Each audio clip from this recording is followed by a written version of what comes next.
श्री गणेशाय नमः। माँ शारदे को वंदन। माँ शारदे के चरण कमलों में सादर वंदन। आइए अब हम हरि सुमिरन कर लेते हैं। हरि बोल मेरी रसना घड़ी घड़ी, हरि बोल मेरी रसना घड़ी घड़ी।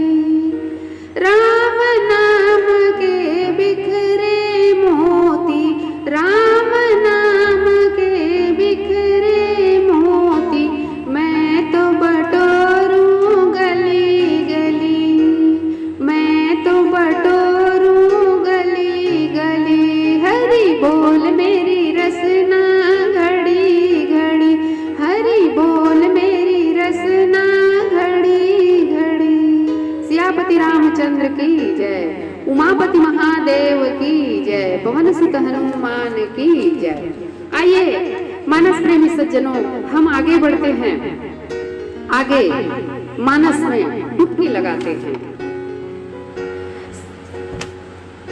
यही प्रकार बल मन ही दृढ़ाई, कही रघुपति कथा सुहाई। व्यास आदि कवि पुंगव नाना, जिन्ह सादर हरि चरित बखान।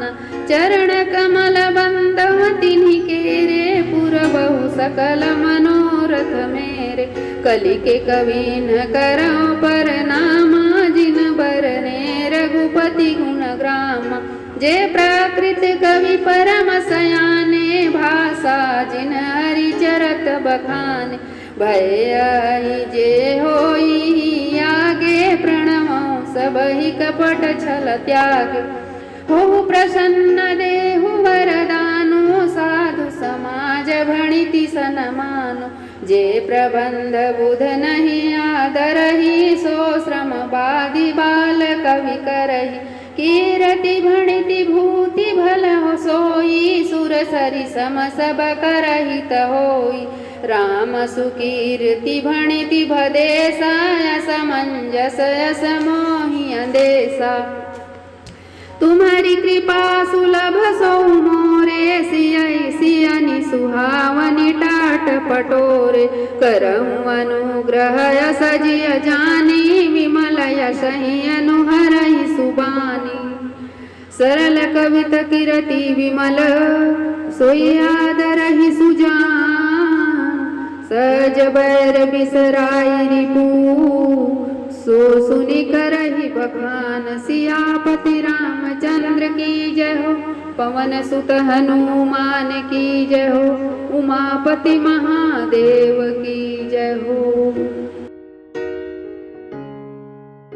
गोस्वामी जी कहते हैं कि जिस प्रकार वह चींटी उस नदी को उस पुल के ऊपर चढ़कर पार कर लेती है, उस तुच्छ चींटी के समान ही मैं अपने बल को मानता हूँ और सोचता हूँ कि वह पुल जो हमारे आदि कवि ने निर्मित की है, जो हमारे अन्य कवियों ने निर्मित की है, उनका अध्ययन करके उस पुल के बदौलत मैं इस रामचरितमानस रूपी कृति को, इस रचना को लिखूंगा। उस चींटी के समान मैं उस पुल को पार कर लूंगा, ऐसा मन में दृढ़ विश्वास रखता हूँ और इस सुहावनी कथा को कहूंगा।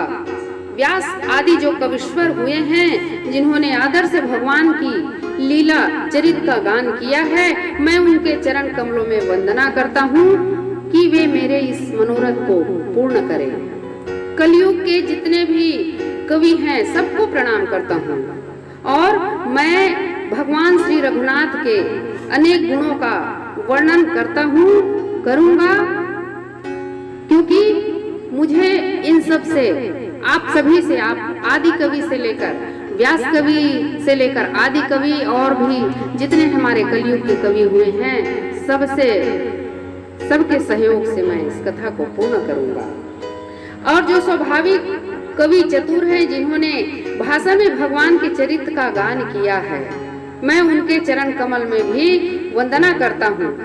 जो कवि थे, जो वर्तमान में हैं और जो आगे कवि होंगे, उन सबको मैं छल कपट छोड़कर प्रणाम कर रहा हूँ। कहते हैं इतने विनम्र हमारे तुलसीदास जी।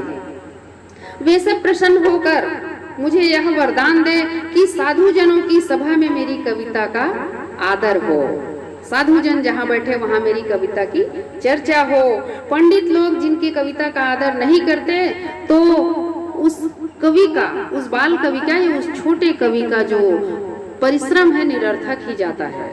किसी आपने कोई चीज बनाई है, कोई रचना की है तो स्वाभाविक है उसमें बड़ाई तो चाहिए, प्रशंसा चाहिए ताकि आप उत्साहित हो सके। अगर उसको किसी ने देखा भी नहीं, पढ़ा भी नहीं, सुना भी नहीं या फिर आपकी कृति को, आपकी रचना को सराहा नहीं तो वो निरर्थक ही लगता है और वह जो रचनाकार है वो बिल्कुल हतोत्साहित हो जाता है। इस प्रकार की मेरी स्थिति हो जाएगी तो ऐसी स्थिति मत हो, इसलिए मैं सबकी वंदना करता हूँ। लोक में बड़ाई और संपत्ति वही अच्छी होती है जिससे गंगा जी के समान सबका हित होता है। लेकिन एक बात है, कोई कृति हम कर रहे हैं, कोई रचना कर रहे हैं, चाहे वो कुछ भी रचना हो, चाहे मूर्ति बना रहे हो, कविता रच रहे हो या कोई निर्माण कार्य कर रहे हो, उससे लोगों की भलाई होनी चाहिए। ऐसी संपत्ति जो गंगा के समान सबका हित करे।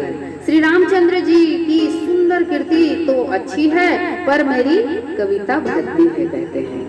मेरी कविता उतनी अच्छी नहीं है, मैं भद्दी मानता हूँ उसको, जिससे मुझे असमंजस होता है और संदेह भी होता है कि मैं भाषा में राम कथा कहूँ या नहीं कहूँ। वे असमंजस में थे बहुत कि ये रचना करूँ या नहीं करूँ, लोग मुझ पर हंसेंगे, लेकिन फिर दृढ़ हो जाते हैं। तुलसी जी कहते हैं कि आप लोगों की कृपा से वह भी मुझको सुलभ हो जाएगी।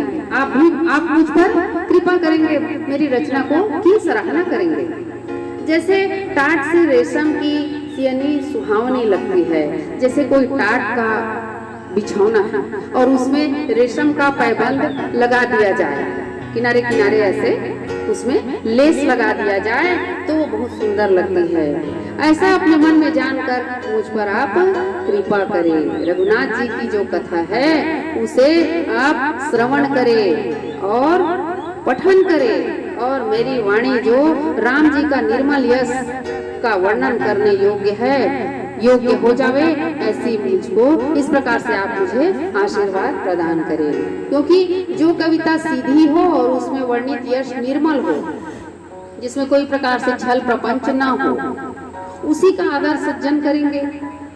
शत्रु भी अपना बैर छोड़ देंगे, सोचेंगे कि इसमें श्री राम कथा का वर्णन है, क्योंकि जो मुझसे बैर करेगा राम से थोड़ी ही बैर करेगा।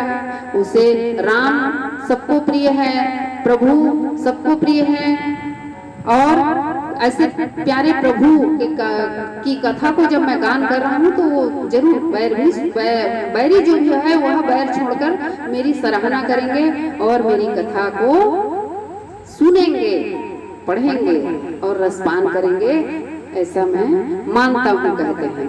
तो इसी प्रकार से विनती विनय निवेदन करते हुए मानसकार आगे बढ़ रहे हैं, उनके साथ साथ हम भी बढ़ रहे हैं। आप इसी प्रकार इस प्रिय कथा को, इस सुंदर कथा को, भाव को पार करने वाली कथा को सुनते रहिए और मैं भी आपको सुनाती रहूंगी इन्हीं आशाओं के साथ।